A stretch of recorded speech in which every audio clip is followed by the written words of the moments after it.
केवल 14 माहेश्वर सूत्रों पर टिकी ये भाषा हजारों वर्षों से शस्त्र और शास्त्र दोनों ही विधाओं की जननी रही है।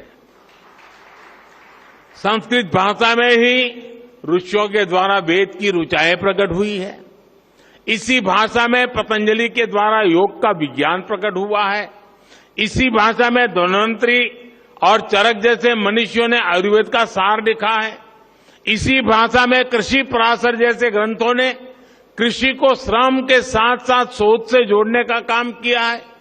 इसी भाषा में हमें भारत भूमि के द्वारा नाट्य शास्त्र और संगीत शास्त्र का उपहार मिला है। इसी भाषा में कालिदास जैसे विद्वानों ने साहित्य के सामर्थ्य से विश्व को हैरान किया है। और इसी भाषा में अंतरिक्ष विज्ञान, धनुर्वेद और युद्ध कला के ग्रंथ भी लिखे गए हैं। और ये तो मैंने केवल कुछ ही उदाहरण दिए हैं। ये लिस्ट इतनी लंबी है कि आप एक राष्ट्र के तौर पर भारत के विकास का जो भी पक्ष देखेंगे उसमें आपको संस्कृत के योगदान के दर्शन होंगे। आज भी दुनिया की बड़ी बड़ी यूनिवर्सिटीज में संस्कृत पर रिसर्च होती है। अभी हमने ये भी देखा है कि कैसे भारत को जानने के लिए लिथुआनिया देश की राजदूत ने भी संस्कृत भाषा सीखी। यानी संस्कृत का प्रसार पूरी दुनिया में बढ़ रहा है।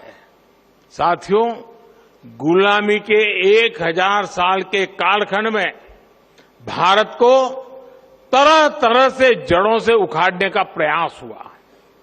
इन्हीं में से एक था संस्कृत भाषा का पूरा विनाश।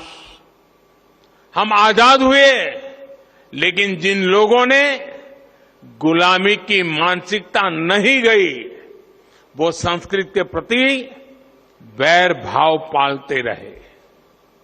कहीं कोई लुप्त भाषा का कोई शिलालेख मिलने पर ऐसे लोग उसका महिमा मंडन करते हैं, लेकिन हजारों वर्षों से मौजूद संस्कृत का सम्मान नहीं करते हैं।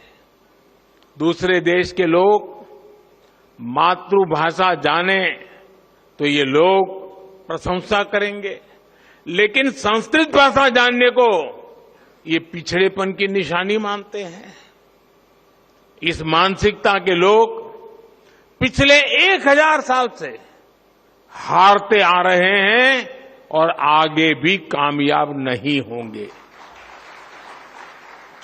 संस्कृत केवल परंपराओं की भाषा नहीं है, ये हमारी प्रगति और पहचान की भाषा भी है। बीते 9 वर्षों में हमने संस्कृत के प्रसार के लिए व्यापक प्रयास किए हैं।